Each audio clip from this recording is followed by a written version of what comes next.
Soyez bienvenus, nous sommes heureux de vous accueillir pour ce nouveau numéro d'International. L'invité aujourd'hui, Jacques Attali. Jacques Attali, merci d'être avec nous. Nous sommes un peu dans l'embarras pour résumer les titres auxquels nous pourrions vous inviter. Romancier, conseiller, président de Planète Finance, de multiples aspects de votre personnalité. On verra ça dans un instant. Et cette diversité nourrit notre curiosité et les questions que nous avons envie de vous poser avec Sophie Malibaud de Radio France Internationale et Thomas Wider, notre partenaire du Monde. Merci à l'une et à l'autre d'être avec nous sur ce plateau. Alors, peut-être pour mieux faire connaissance ou rappeler les multiples vies de Jacques Attali, ce portrait de Pascal Bourgeon. Chef d'orchestre de sa propre vie, Jacques Attali joue toujours plusieurs partitions à la fois. Ce jeune énarque polytechnicien commence par un duo avec François Mitterrand. Conseiller spécial à l'Élysée, 10 années de complicité et confidence, Attali est proche du pouvoir, mais il n'en est jamais l'esclave. François Hollande a été mon assistant, donc je le connais très bien. Nicolas Sarkozy est un ami que je connais très bien, pour qui je n'ai pas voté la dernière fois, mais c'est n'empêche des hommes respectables. On ne peut pas dire qu'on soit au règne des géants, ça c'est clair. Virtuose de la finance et de la politique, cet Européen convaincu fonde et préside en 89 la BIRD, la Banque pour la reconstruction et le développement de l'économie de marché en Europe. Il n'en reste pas moins très critique à l'égard de Bruxelles.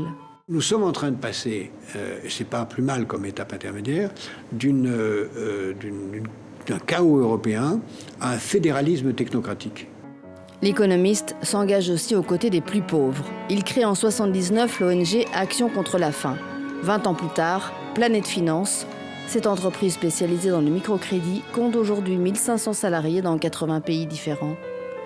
Auteur polymorphe, il ne cesse d'écrire plus de 65 ouvrages en tout, essais, biographies, mémoires, romans, théâtre et même une chanson pour Barbara. Tout le temps, un petit peu comme une petite fille capricieuse, elle me disait « écris-moi des chansons, comme on me dit écris-moi un poème ou fais-moi un dessin ». Je trouvais ça un peu farfelu parce que j'avais jamais écrit de chansons, bien que je vive dans un milieu de chanteurs et de musiciens, et que je sois musicien moi-même. Et puis je me suis mis à le faire. Et j'ai un soir, exactement dans un avion, entendu une très belle mélodie de Schubert, et j'ai écrit cette chanson dans l'avion, Paris-New York.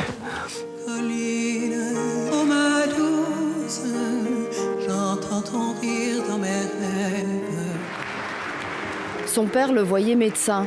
Lui a préféré devenir économiste, conseiller politique, chef d'entreprise, humaniste, écrivain, musicien, artiste. Plusieurs autres vies l'attendent encore. Voilà pour ce portrait dont on est sûr au moins qu'il n'est pas exhaustif. Je montre votre dernier roman, Jacques Attali, Notre vie distille. Ici, on en parlera peut-être tout à l'heure, qui se nourrit beaucoup de l'actualité internationale. Juste une petite correction sur ce trop gentil portrait. Planète Finance est une fondation et pas une entreprise, c'est un but non lucratif. Un but non lucratif, c'est donc important de le signaler. Merci pour cette précision. Donc beaucoup de questions, je le disais. Parmi les fonctions que vous occupez régulièrement, il y a aussi celle d'éditorialiste dans une revue française importante. Je reprends le titre. L'Express, vous pouvez dire. L'Express, tout à fait. Le titre d'une dernière livraison que vous aviez faite avant ces élections. S'il vous plaît, ne votez pas pour le Front National. Alors nous allons commencer par parler de la situation politique française. Le moins qu'on puisse dire, c'est que vous, pas plus que d'autres, n'avez été entendu. Vous pressentiez cette arrivée en tête, le Front National, première formation politique. Vous n'êtes pas surpris, j'imagine déçu? D'abord, c'est le principe de Gödel, le principe de vérité. J'ai peut-être été entendu, et peut-être grâce à moi, il y a eu moins de voix pour le Front National qu'il n'y aurait pu en avoir. Qui c'était? Non, mais c'est possible, on ne sait pas. En réalité, je m'en veux, j'aurais dû faire cet éditorial la semaine d'avant, et j'aurais dû faire la dernière semaine, non pas « s'il vous plaît, ne votez pas pour le Front National », mais « s'il vous plaît, votez », tout court. Parce que ce qui a manqué, c'est pas qu'il y a eu trop de voix pour le Front National, il y a eu moins de voix pour le Front National qu'au présidentiel, ou pas les mêmes, mais ce qui a manqué, c'est que les autres n'ont pas été votés. Même si on dit... Forte abstention. Oui. Forte abstention. Même si on dit que l'abstention était aussi proportionnellement forte chez les électeurs possibles du Front National. Il n'empêche, je crois qu'on ne peut s'en prendre qu'à ceux qui n'ont pas voté. Et pour moi, ça n'a pas été une surprise, puisqu'il y a un an, j'avais déjà dit que le Front National était devenu le premier parti de France. Justement, Sophie Malibaud, RFI. pour revenir sur le titre de cette chronique, s'il vous plaît, ne votez pas, ce titre en négatif. Pourquoi n'avoir pas été plus loin? Pourquoi n'avoir pas endossé?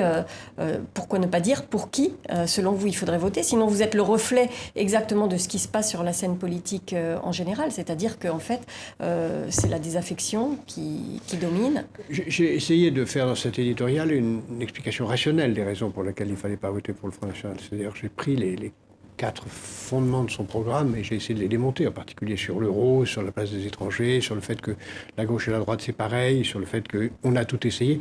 J'ai montré que tous ces 4 arguments étaient faux. Donc j'ai essayé de m'adresser rationnellement aux gens qui pourraient avoir eu envie de voter pour le Front National. Mais nous sommes, comme dit le philosophe hollandais Rob Riemen, nous sommes dans une période de ressentiment. Donc on vote contre. Voilà. Et donc j'ai essayé de montrer, et je crois que c'est important, qu'il faut débattre sur le fond des propositions du Front National, sur le fond de ses idées. Et sur le fond de ses idées, c'est absurde. Son programme est absurde. Et je continuerai à le dire. Je crois que la raison doit l'emporter. On a un déficit d'offres politiques, alors? Non, on a de quoi souffre-t-on? Souffre de ce que la classe politique ne fait pas ce qu'elle dit. On dit, le Front National dit, on a tout essayé. C'est pas vrai. La gauche n'a pas fait tout ce qu'elle aurait pu faire, la droite n'a pas fait tout ce qu'elle aurait pu faire. La gauche et la droite, qui ont beaucoup de points communs, n'ont pas fait tout ce qu'ils pouvaient faire ensemble. C'est pourquoi, d'ailleurs, quand le Front National attaque l'UMPS, d'une certaine façon, elle attaque juste, au sens où elle attaque au cœur. C'est vrai que l'UMP et le PS, ensemble, ont une sorte de consensus de base qui est vrai dans tous les pays du monde, où il y a un certain nombre de choses qu'il faut faire. Mais le problème, c'est pas qu'ils sont d'accord pour faire des choses qui sont mauvaises pour le pays, c'est qu'ils sont d'accord pour faire des choses qu'ils ne font pas. Et ce pays souffre du manque de courage. Alors ma réponse à votre question, c'est tout le monde sait ce qu'il faut faire. Il faut modifier les lois sur le travail pour mettre beaucoup plus l'accent sur la formation professionnelle. Il faut modifier les lois terribles sur le logement qui sont absurdes. Il faut renforcer la TVA pour augmenter la compétitivité fiscale française. Enfin, il y a une trentaine de choses, 300 que ma commission avait listées. Qui ont fait l'objet d'un rapport dans la commission. Unanime, du MEDEF à la CGT, ce rapport. Unanime. Que personne, ni à gauche ni à droite, j'y reviendrai tout à l'heure parce que la gauche commence à l'appliquer. Quand vous voyez Vidal, le résultat des dernières élections, le Front National qui est en tête, la gauche qui est un plus bas historique assez inédit, la droite, le principal parti de droite qui est en décomposition, est-ce que vous dites qu'on est dans une crise des institutions, dans une crise de régime? À quel niveau vous situez la gravité de votre diagnostic sur l'état de la vie politique française? Nous sommes à un moment, en effet, tout à fait charnière, où le scénario du pire pourrait être une décomposition de la droite par des affaires et des querelles internes, et une décomposition de la gauche par des affaires, non, heureusement il n'y en a pas, et des querelles internes, ça, il pourrait y en avoir. Bien ce qu'il faut, oui. Qui pourrait conduire, non pas le Front National est au second tour, ce qui est évident, mais je dirais qu'il pourrait conduire à ne pas exclure l'élection de Marine Le Pen en 2017. Ce n'est plus une hypothèse exclue. Aujourd'hui, je pense qu'elle ferait 45%. Mais entre maintenant et dans 3 ans, elle peut être... L'élection de Marine Le Pen en 2017 n'est plus impossible. Donc il faut vraiment qu'on se prenne cela au sérieux. Ça, c'est le scénario du pire. Maintenant, je ne pense pas du tout que ce scénario soit irrésistible au sens de Bertolt Brecht et l'irrésistible ascension d'Arthur Rowi. Et ce n'est pas par hasard que je fais cette référence, car les dernières... On rappelle, c'est la montée de l'hitlérisme. Comparé à un gangster de Chicago. Et les dernières déclarations de M. Le Pen père montrent qu'ils sont toujours là. Le logiciel antisémite et fasciste est toujours là dans le Front National. Donc je pense qu'on n'en est pas là parce que beaucoup de choses peuvent... Parce que l'impopularité actuelle n'est pas grave dans les institutions que nous avons. Le président de la République et le gouvernement ont tous les moyens de tenir. S'ils réussissent à convaincre, ce que j'espère, le groupe parlementaire de voter les lois, ils ont encore 3 ans devant eux, et on pourrait être, dans un scénario qui ne serait pas le scénario du pire, on pourrait être au creux de la vague. Après tout, la droite est en capilotade, la gauche a commencé avec courage des réformes, qu'elle ne met pas assez en avant. Par exemple, la réforme majeure qui consiste à intégrer les trimestres de grossesse dans la retraite, c'est une réforme majeure qui aurait dû être faite depuis très longtemps et qui est une réforme très importante. La réforme sur les régions, qui n'est que le début de la réforme des collectivités. Donc ça va dans le bon sens. Tout va dans le bon sens. Mais on le vend très mal. Par exemple, avant les élections européennes, il y a eu un énorme projet qui a été débloqué de faire du plateau de Saclay la première place de la Silicon Valley de l'Europe. Bon, Tout près de Paris. Hein, un énorme chose. Ça va vraiment, à 20 ans d'ici, transformer la France et l'Europe. Ce projet n'eût pas été possible sans un financement de Bruxelles. On passe son temps à dire du mal à Bruxelles. Personne n'a dit que c'est grâce à Bruxelles qu'on va pouvoir faire en France les grands investissements du plateau de Saclay. Donc on vend très très mal. Je reviens à ce que vous disiez. Vous dites qu'il n'est pas impossible que Marine Le Pen soit élue en 2017. Il ne faut pas exclure cette hypothèse. Je n'exclus pas. Vous ne croyez pas dans ce cas-là que les Républicains, comme on l'a vu avec Chirac et Le Pen donc en 2002, s'uniraient de toute façon pour que cette situation, ce scénario ne voit pas le jour? Vous n'y croyez pas? Aujourd'hui, dans le secret de la confidence de leur conversation, les hommes politiques pensent à une seule chose. Qui sera au second tour contre Marine Le Pen? Prenant pour un fait qu'elle sera au second tour. Et donc Le Pen contre X. Le Pen contre X, et X se considérant comme élu. Oui. Donc il faut être au second tour. Je dis, attention, même si vous êtes au second tour, c'est pas gagné. Et deux, je préférais qu'au second tour, il n'y ait pas Marine Le Pen. Je préfère ne pas exclure cette hypothèse. Il y a un débat qui monte à gauche, justement, sur la légitimité de François Hollande, le caractère naturel de sa candidature en 2017. Est-ce que pour vous, la question se pose aujourd'hui? Est-ce qu'elle se posera demain? Est-ce que c'est une évidence que le président sortant soit candidat à sa réélection? Franchement, M. Vidère, nous sommes à 3 ans. Je pense qu'il vaut mieux ne pas se poser cette question maintenant. C'est pas le sujet. Je sais que vous aimez des combats de personnes, tous. C'est posé par un certain nombre de personnalités de la majorité. Mais c'est pas le sujet. Le sujet auquel les questions qu'il faut se poser, c'est qu'est-ce qu'il y aura dans le budget 2015? Comment on va finir la réforme sur les régions? Est-ce qu'on fait la réforme sur les départements? Comment on relance le marché du logement qui est aujourd'hui un désastre et qui plombe la croissance française? C'est ça les sujets. Et en 3 ans, la carte peut avoir changé. Et si tout ça est fait, alors la question que vous posez, elle aura eu sa réponse naturelle. Si tout ça est fait, François Hollande sera non seulement candidat, mais il sera réélu. Mais si tout ça n'est pas fait, et si la classe politique française et la presse, qui en est le miroir, je ne sais pas lequel des deux est le miroir de l'autre, chacun est le miroir de l'autre, ne parle que des questions de personnes, alors on va faire ce qu'on a fait dans la dernière élection présidentielle. C'est-à-dire qu'on va aller jusqu'au dernier moment en ne parlant que de questions de personnes. On ne parlera pas de projet, on ne parlera pas des raisons pour lesquelles on n'a pas fait ce qu'on aurait dû faire. En particulier, M. Sarkozy n'a pas fait tout ce qu'il aurait dû faire dans son précédent mandat. Mais aujourd'hui, lui-même, comme ses amis, sont occupés qu'à une seule chose, c'est à reprendre le pouvoir et pas à réfléchir sur les raisons pour lesquelles ils ont échoué et sur le programme qu'ils doivent mettre en place. Et si on ne continue à ne leur parler que des questions de personnes, le pays fonce dans le mur. Si on parle par exemple pacte de responsabilité, oui.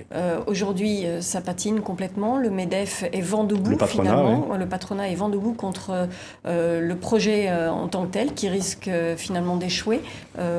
Où est-ce que vous situez les responsabilités? Non, le pacte de responsabilité c'est derrière nous, il est fait et c'est une usine à gaz à laquelle je n'étais pas particulièrement enthousiaste, mais il faut l'appliquer. Pour moi, il y a 3 réformes qui sont majeures aujourd'hui. Absolument, fondamentale. Vous voulez déjà balayer le pacte de responsabilité? Non, mais il est là, il faut l'appliquer. Et il est en train d'être appliqué. Bon, quelques personnes grognent contre le fait que c'est un peu trop, pas assez, mais je vais dire pourquoi il faut aller plus loin. Il est là, il faut l'appliquer. Il ne faut pas en rester à ce qui a été fait. Il faut aller avancer sur ce qu'il faut faire. Ce qu'il faut faire, c'est 3 réformes majeures. 1, il faut mettre de côté la loi Allure sur le logement, qui est un désastre pour des bonnes intentions, mais qui est un désastre. Il faut déclarer un moratoire, la mettre à la poubelle. Annuler cette loi, annuler ces décrets d'application et relancer le marché du logement. C'est pas vers ça que s'achemine le gouvernement. Je dis ce que j'en pense. Je ne suis pas un commentateur, je suis quelqu'un qui dit ce qu'il faut faire. Ça, c'est la première chose. Je rappelle que le logement, c'est 6% du PIB français, qu'on est à moins 20% en nombre de logements et qu'on gaspille 40 milliards d'aides publiques au logement pour construire moitié moins de logements que les années précédentes. On marche sur la tête. Il y a 1 point de PIB de moins à cause de la folie de la politique du logement actuelle.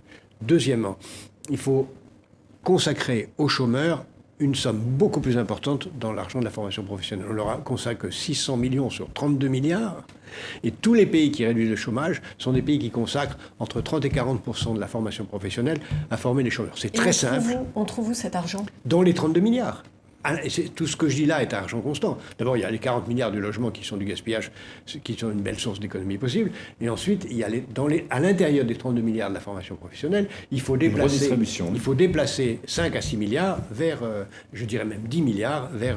Ça fait des années que je dis ça, mais la connivence entre le patronat et les syndicats, qui font que chacun a intérêt à garder l'argent de la formation professionnelle comme une cagnotte personnelle, l'en empêche. Et la troisième réforme, qui me paraît majeur, qui renvoie au pacte de solidarité, c'est ce qu'on a appelé à tort la TVA sociale, qui est un mauvais nom, qu'en allemand on nomme, traduit en français, dévaluation fiscale, qui consiste, puisque nous ne sommes pas assez compétitifs à l'égard de l'Allemagne, de transférer une partie des charges sociales vers la TVA. Ça n'est pas un impôt injuste aujourd'hui, puisque nous sommes dans une période où il n'y a pas d'inflation, et où il ne peut pas y avoir d'inflation pour des tas de raisons mondiales. Donc la TVA n'est pas un impôt injuste, et ça augmente massivement, immédiatement, la compétitivité de la France. Et pourquoi on ne fait pas? Mais je vais vous le dire. Parce que quand vous parlez en privé aux dirigeants de la gauche et de la droite, sur ces 3 mesures, tout le monde vous dit oui, je suis d'accord. Mais ils ne le font pas. Il y a un an, dans Les Échos, vous donniez une interview, vous disiez il faut un choc de réforme. Oui. Depuis, on a un nouveau Premier ministre, 50 milliards d'économies, une réforme de la carte territoriale, la réforme territoriale. Est-ce que ça va assez loin sur ces 2 points, sur les 50 milliards et sur la réforme territoriale? Qu'est-ce qu'il faudrait faire de plus pour engager vraiment le pays sur la voie des réformes? D'abord, les 50 milliards, il faut les faire. Et il faut les faire, et on l'a vu avec ce qui s'est passé sur l'armée, qui, à mon avis, à juste titre, a été protégée.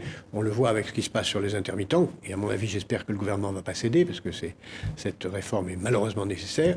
Mais on va voir comment le gouvernement va réussir à tenir et à appliquer les 50 milliards. On ne l'a pas vu encore, parce que l'heure de vérité sera dans le budget 2015, où il doit y avoir à peu près 27 à 28 milliards sur les 50. C'est là qu'on va voir les choses. Et le budget 2015, c'est au mois de juillet-août qu'on en connaîtra le contenu. Il faut le faire. Sur la réforme des collectivités... Il faut aller plus loin que 50 milliards? Ouais. Non, il faut faire 50 milliards et pas plus. Il faudrait, en fait, idéalement, il faudrait faire 90 milliards. Bon. Déjà, faire 50, ça sera très difficile. Et dans une période de récession européenne, si on n'a pas de relance européenne, c'est pour ça que je pense, et c'était la 4e réforme majeure, la France doit proposer immédiatement un projet de grands travaux européens. Il faut le proposer, de grands travaux d'infrastructures énergétiques, d'infrastructures numériques. Si on ne l'obtient pas, eh bien alors on aura toute raison de penser que la réduction à 3% du déficit n'est pas possible. Parce que si l'Europe ne le fait pas, ce sera à nous à le faire. Mais il faut proposer ça. Alors, sur les réformes, autre affaire. La réforme des régions, il faut la faire, en gardant présent à l'esprit, et je suis satisfait de voir que le président a ça à l'esprit, que les régions ont été construites pour empêcher la restauration des provinces de l'Ancien Régime. Et il faut rester absolument sur cette règle. La France bénéficie d'une structure efficace par l'État français. Elle ne va pas retomber dans la culture qui conduit à l'éclatement de la Catalogne, du nord de l'Italie, de l'Écosse et d'autres pays qui ont connu cette... Il ne faut pas reconstituer des régions ayant une identité qui peut les conduire à l'autonomie. Donc il faut rester sur cette... Et la loi telle qu'elle est proposée est très bien. Mais ensuite, il faut aller plus loin. On ne fait pas des régions pour faire des économies. Ce n'est pas du tout le sujet. On fait des régions plus petites pour être plus efficaces, plus modernes, plus contemporains, plus efficaces. De ce point de vue, il faut supprimer des départements en même temps. Il faut aller beaucoup plus vite que 2020. Pour l'instant, cette réforme, elle ne recueille pas tellement l'approbation des Français, c'est le moins qu'on puisse dire. Elle est plutôt contestée. Ça va pas ajouter, ça risque d'ajouter à l'impopularité du président. Est-ce qu'il est condamné à être de plus en plus impopulaire et donc d'avoir des problèmes de plus en plus importants avec sa majorité? C'est pas le grave. Un homme politique cède à l'impopularité. Un homme d'État utilise l'impopularité pour laisser une trace dans l'histoire. Donc c'est pas grave d'être impopulaire. À condition de lui donner un sens. Bon. À condition de dire pourquoi ce que je fais sera utile pour la France de 2020. Pas pour mon réélection, mon élection de 2017, pour la France de 2020 ou 2030. Un homme d'État, c'est quelqu'un qui pense 20 ans avant, et qui agit en fonction de 20 ans avant, et qui pense s'il pense narcissiquement, il pense à la trace qu'il va laisser dans le pays 20 ans plus tard, ce qu'a fait François Mitterrand, ce qu'a fait le général de Gaulle. S'il pense médiocrement, il pense seulement à lui-même, qu'est-ce qu'on pensera de moi dans 20 ans, et s'il pense encore plus médiocrement, il pense qu'à sa réélection, et dans ce cas-là, il est battu. Et il pense comment, François Hollande? Ça, il faut le demander à lui. Mais je pense, à l'entendre dans les discours qu'il fait récemment, qu'il a présent à l'esprit la trace qu'il peut laisser dans le pays. Nous allons faire une pause dans une seconde. Vous avez parlé de l'un de vos amis, Nicolas Sarkozy. On ne parlera plus d'affaires françaises après cette pause. Vous croyez à son retour? Elle est plausible? Il a une place? C'est vous qui êtes les commentateurs. Moi, je suis un... Vous pourriez avoir des confidences, monsieur Attali. Non. Il est évident que Nicolas Sarkozy se conduit comme Monte Cristo. Le retour. Monte Cristo, voilà. Bon, alors on regarde l'actualité internationale et on vous retrouve sur l'Europe et sur la situation internationale.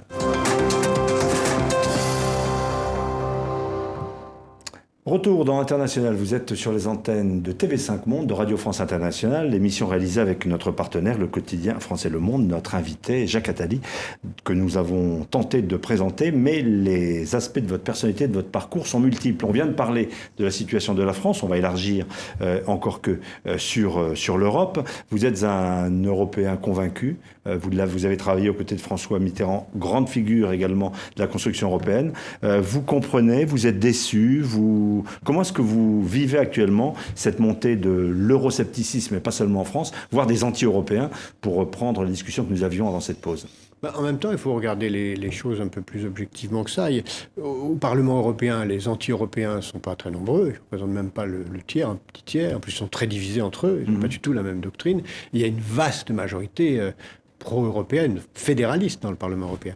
Il y a une majorité en Europe très large, dans tous les pays européens, pour la préservation de l'euro. Donc, il n'y a pas péril en la demeure. Bien sûr, on assiste sur les trains qui n'arrivent pas à l'heure, c'est vrai. Bien sûr, il y a des partis fascistes comme aux Pays-Bas, en Belgique, en France et ailleurs. Mais bon, ça représente... Oui, mais on vote de moins en moins aux élections européennes et ces eurosceptiques sont de plus en plus nombreux. Non, pas tellement, pas vraiment. L'abstention progresse. L'abstention progresse un peu, oui. Mais ça tient à des raisons très profondes. C'est que on envoie à Bruxelles...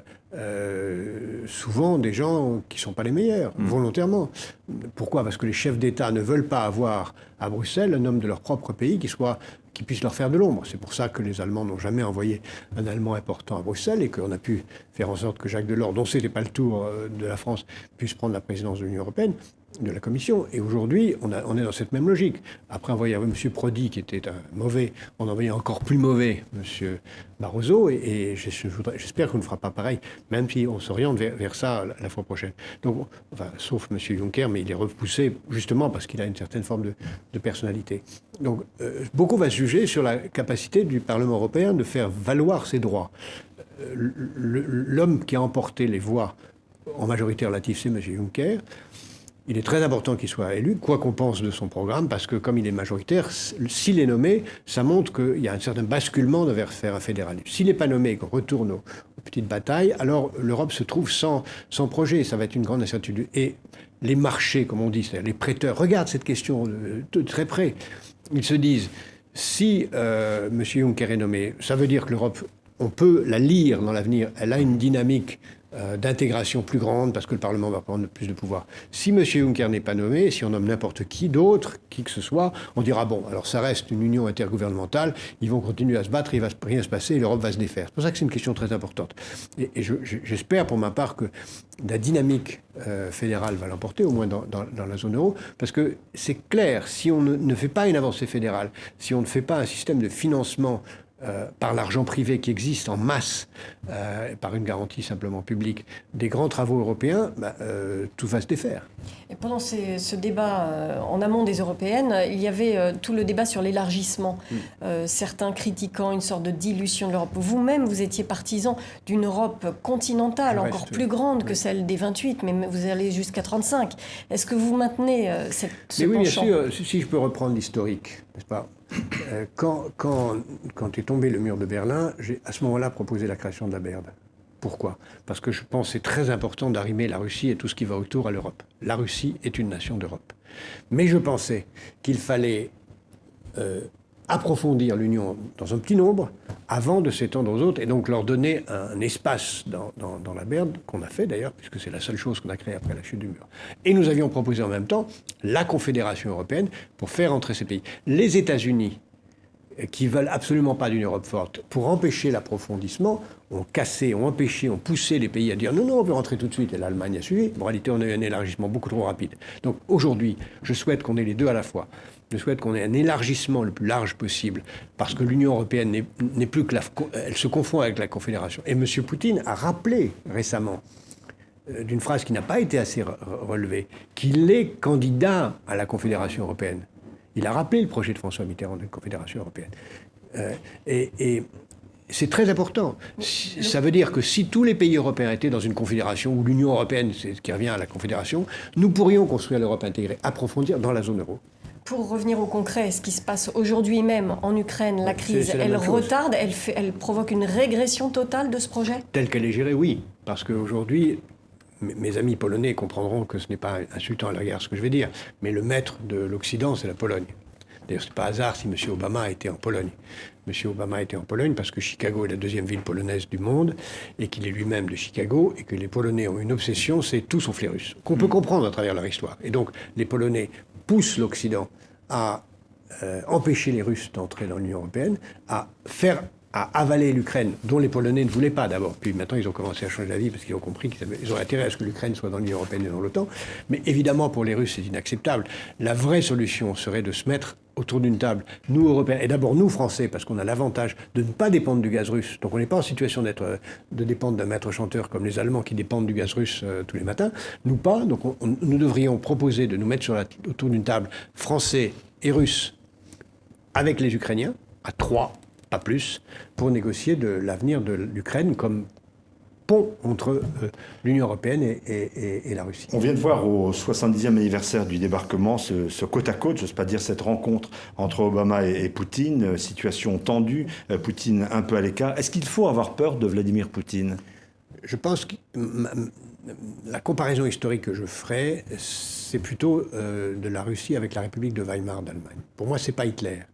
C'est un pays qui est humilié, encerclé, bourré de corruption, désordre, totalitarisme latent et réel, etc.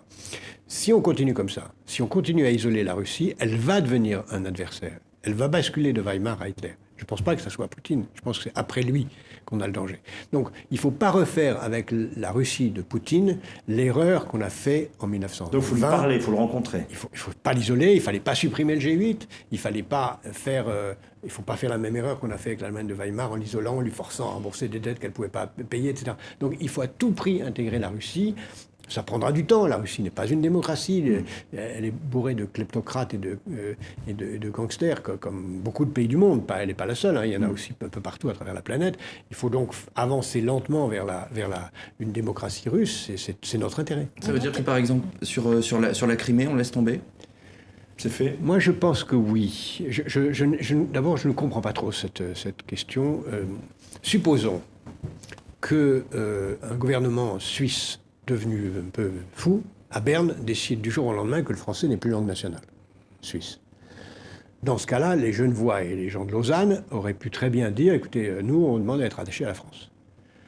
Et qu'est-ce qu'on aurait dit ? On aurait dit oui, bien sûr. Bon, c'est exactement ce qui s'est passé. Les gens de Crimée sont russes. Le gouvernement ukrainien a fait la faute incroyable de dire que le russe n'était plus langue nationale. Les Criméens se sont dit, attendez, non, c'est plus possible, on va rejoindre la mère patrie. Je rappelle que la Crimée est russe depuis 3 siècles, qu'elle a été ukrainienne que par le hasard d'un arbitrage à l'intérieur du Parti communiste rendu par Khrouchtchev en 1954. Donc, et j'ajoute plus loin encore, une question de principe. Quand un peuple ou une région décide qu'il n'est plus d'accord pour être dans un pays, mais qui veut soit être indépendant, soit être neutre, soit rejoindre un autre, je ne vois pas comment on le refuse. Alors évidemment, ça pose un problème de fond. C'est la première fois que, dans l'Europe, un pays ne décide pas d'être indépendant en rompant. Ça a été le cas de la Tchécoslovaquie, qui s'est coupée en deux. Personne ne s'y opposait. Ça a été le cas de la Bosnie, qui est sortie, du Kosovo, qui sont sortis sans l'accord de la Serbie. On n'aura pas. De la Serbie, ils sont sortis un petit peu comme la Crimée sort de l'Ukraine sans l'accord de l'Ukraine. Mais la différence, c'est que le Kosovo n'a pas demandé à être attaché à un autre pays, et que là, on est dans le premier cas où on peut parler d'annexion. C'est pas une annexion, c'est un pays une région qui demande son indépendance et qui demande d'être. Alors évidemment, ça ouvre une boîte de Pandore en Europe de la modification des frontières. Ça ouvre cette boîte de Pandore. L'agenda de Poutine dépasse la Crimée. Aujourd'hui, dans le conflit tel qu'il se déroule sur le territoire ukrainien, il le dit lui-même, ce qu'il ne veut pas, c'est avoir l'OTAN si proche. Mais bien sûr, il a raison, c'était une faute de laisser entendre en 2008 que l'Ukraine pourrait rentrer dans l'OTAN. C'est une faute. On peut très bien le comprendre. Alors jusqu'où on va payer les fautes commises sous pression américaine, finalement ? Sous pression américaine, la France a signé ce texte en 2008 disant que nous souhaitions que l'Ukraine soit dans l'OTAN. On a signé ce texte. Donc il faut aujourd'hui calmer le jeu. L'Ukraine n'a rien à faire dans l'OTAN. L'Ukraine a tout à faire dans l'Union européenne, mais rien à faire dans l'OTAN. Mais vous pensez que les Américains sont prêts à entendre ça? Les Américains ont 3 raisons pour ne pas être prêts à entendre ça. La première, c'est Chicago, dont j'ai parlé. L'influence de tous les lobbies polono, ukrainiens, etc., qu'on peut comprendre, parce que les États-Unis, c'est une sorte d'Europe qui a réussi. Donc tous les peuples y sont, etc. La deuxième raison, c'est qu'ils ont leur complexe militaro-industriel a besoin de reconstituer un ennemi. Et la troisième raison, c'est qu'ils n'arrivent pas de faire de la Chine un ennemi. Pour l'instant, la Chine n'est pas potentiellement l'ennemi de substitution à l'Union soviétique. Donc, le retour de la Russie comme ennemi est béni des dieux pour les États-Unis. Mais nous, Européens, on a tort de tomber dans ce piège. On va commenter l'actualité du jour dans une autre place de la planète. Il s'agit du Proche-Orient, un processus de paix depuis des décennies qui n'avance pas, qui est en panne depuis plus de 15 ans maintenant. Une rencontre aujourd'hui à Rome autour du pape François entre deux de vos amis, Shimon Peres, président israélien, Mahmoud Abbas, le palestinien. Ça peut déboucher sur quelque chose où il faut finalement se résigner à ce qu'il y ait un processus qui soit finalement une voie stable, que ça ne bouge pas, on n'avance pas, on ne recule pas, mais ce conflit ne sera jamais résolu. Là encore, ça renvoie à ce que je disais tout à l'heure sur la vie politique française. On voit ce qui se dit en public et puis on voit ce qui se fait ou se dit en privé. Moi qui ai le privilège souvent de rencontrer en privé les dirigeants de France et du monde, je peux vous dire qu'en privé, c'est pas du tout ça le discours. En privé, Shimon Peres et Mahmoud Abbas sont dans l'opposition dans leur propre pays, tous les deux. Et ils savent très bien que le gouvernement israélien, comme les dirigeants réels de la Palestine, ne veulent absolument pas de cet accord. Le gouvernement israélien, en réalité, veut un État, le Grand Israël, et au fond, retenez bien ce que je vais vous dire, si je peux me permettre. Les Palestiniens, aujourd'hui, ont pratiquement renoncé à un État palestinien. Ils veulent le Grand Israël. Ils veulent non plus 2 États, mais un seul. Ils veulent retourner à leur stratégie ancienne, en disant, bon, bah, écoutez, on n'a pas réussi à faire un État, on va faire un seul, et dès qu'on en aura fait un seul, eh bien, on dira, nous sommes en Afrique du Sud. Apartheid. C'est l'apartheid. Donc, l'étape suivante, c'est que vous allez céder. Et la stratégie réelle des vrais dirigeants palestiniens, qui ne sont pas Mahmoud Abbas, mais ceux qui sont derrière lui, c'est de renoncer en connivence avec les extra-israéliens. Parce que, comme toujours, il y a une connivence des extrêmes. La connivence des extrêmes, c'est les Israéliens veulent un État messianique. Les extrémistes israéliens, c'est pas du tout le projectionniste initial, veulent un État messianique total. Les extrémistes palestiniens s'en contenteraient assez bien, dans la mesure où ça leur permet de revendiquer un État unique, dans lequel ils revendiqueraient une situation d'apartheid pour finir comme l'Afrique du Sud avec l'expulsion la fin du règne des minorités. Pas très loin d'Israël, la Syrie, 160 000 morts, Bachar el-Assad réélu, des attaques chimiques qui se poursuivent, une tragédie absolument terrible. Est-ce qu'on n'a pas raté une occasion à l'automne dernier? Est-ce qu'il faut à nouveau envisager des attaques pour mettre fin à ce drame? Oui, il y a eu un moment historiquement très important, c'est la lâcheté américaine, qui n'est pas la première fois. Nous l'avons connu une fois, nous avions exactement la même situation quand il s'est agi, il y a 30 ans, de faire des représailles contre des terroristes syriens au Liban, après l'attentat contre 2 immeubles français et américains, où au dernier moment, exactement comme cette fois-ci, les Américains ont laissé tomber les Français. Cette fois-ci, nous y avons été, nous avions fait nos représailles sans les Américains. Cette fois-ci, la France ne l'a pas fait, et je peux très bien le comprendre. Mais le monde du terrorisme a entendu, les Américains ne sont plus une menace. Ils peuvent dire ce qu'ils veulent. Au moment de vérité où il s'agit de frapper, ils ne sont pas là. Alors qu'est-ce qu'on fait aujourd'hui?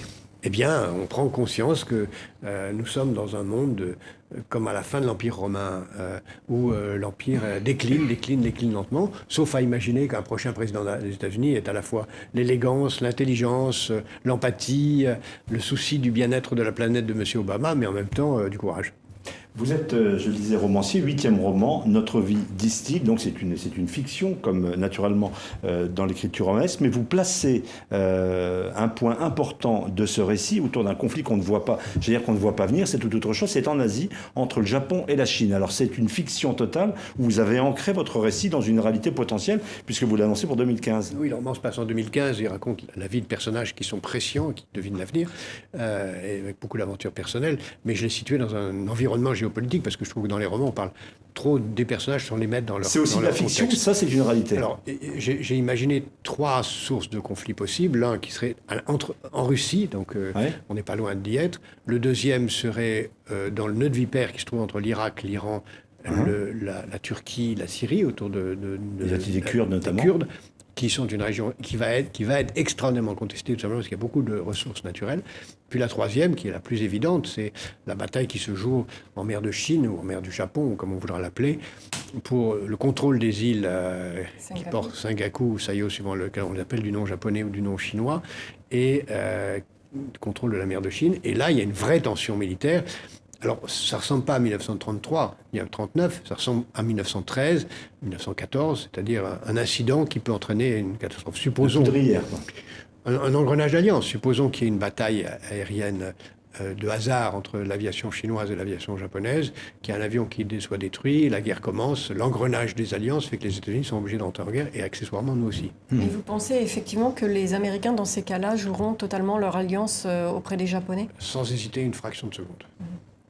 Sans hésiter une fraction de seconde. Et dans ces cas-là, qu'est-ce que vous pensez de la diplomatie française à cheval entre la Chine, le Japon comment... Nous avons, la diplomatie française est remarquablement dirigée aujourd'hui par un grand ministre, c'est-à-dire, c'est pas parce que c'est un de mes amis d'enfance que je le dis, je suis très fier de la façon dont il dirige la diplomatie française.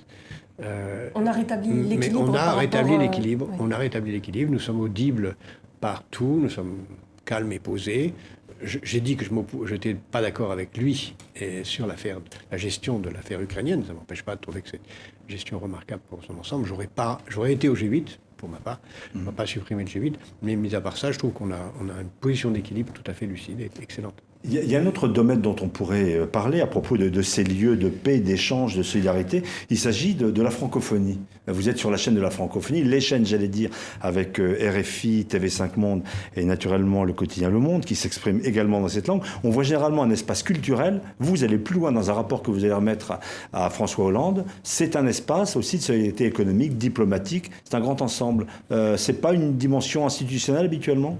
C'est un rapport que je vais écrire, donc vous permettrez de ne pas vous dire ce qu'il y a dedans, naturellement. Parce que je ne l'ai pas écrit. Mais enfin. Je dois le remettre le 28 août, donc il me reste encore quelques jours avant de finir mon devoir. Donc vous savez à peu près ce que vous allez quand même écrire. Vous avez quelques idées.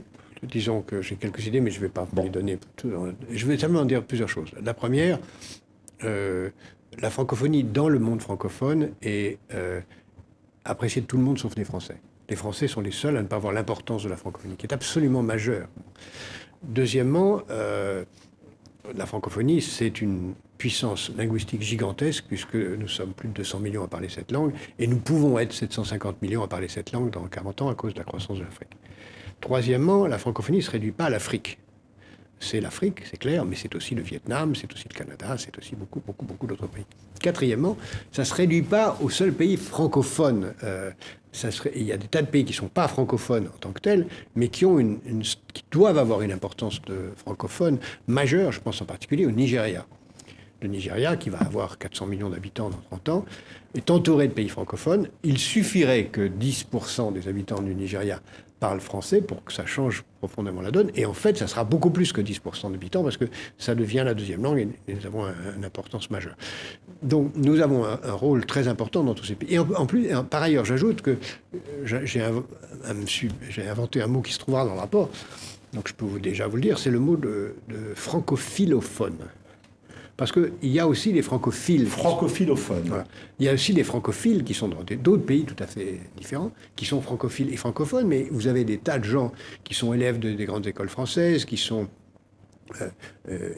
passionnés d'une partie de la culture française et qui vivent au Mexique, en Inde, qui sont attirés par le cinéma, par la chanson et qui jouent un rôle très important dans leur propre pays et qui peuvent pour cela développer considérablement notre croissance. Je pense, et j'essaierai de montrer dans ce rapport, que le développement de la francophonie économique, surtout avec les nouvelles technologies qui vont permettre de changer beaucoup de choses, peut représenter plus d'un point de croissance pour la France. Et vous êtes là aussi encore partisan d'un élargissement, parce que là aussi il y a débat, il y a des membres de la francophonie qui voudraient un resserrement. Une soixantaine de pays membres de la francophonie. Je ne voudrais pas que la France se réduise à la francophonie institutionnelle, même si la francophonie institutionnelle est très importante.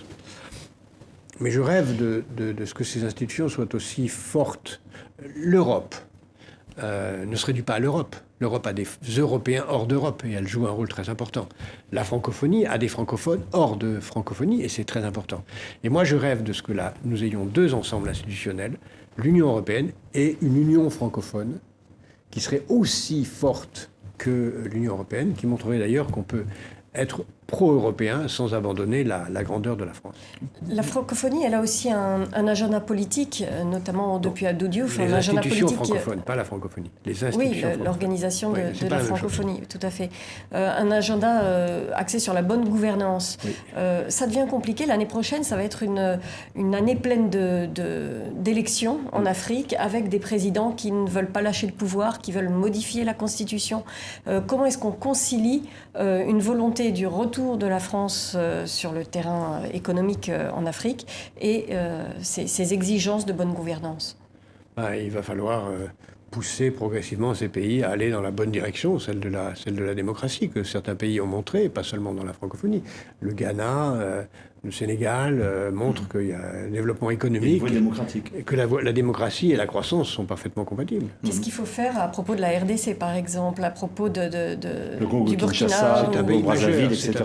c'est un pays majeur, la RDC, puisque c'est le pays francophone le plus peuplé, et c'est notre Nigeria, de toute façon. Donc tout ce qui pourra être fait pour que la France s'attache de l'importance à ce pays, pour l'aider à évoluer. Les Américains ne veulent pas d'un troisième mandat de Kabila, on le sait par exemple. Mais ça, c'est aux habitants de ce pays d'en décider. Mais ce qu'il faut, c'est qu'il évolue, ce pays évolue dans une direction de stabilité. Et la francophonie doit se mêler de ça ou pas? Oui, bien sûr, ça fait partie de son mandat. Et le président Diouf a magnifiquement géré cette dimension de son mandat. Thomas Vizère, Le Monde. Je rebondis sur un mot que vous avez prononcé, la francophilie. Est-ce que cette francophilie, il faudrait aussi l'encourager davantage en France même? Il y a tout un débat sur la fuite des cerveaux en France. Et pour certains, c'est une très bonne chose. Pour d'autres, c'est le signal que le pays, finalement, n'est même plus considéré comme un horizon d'espoir pour ses propres ressortissants. Il y a deux façons de le concevoir.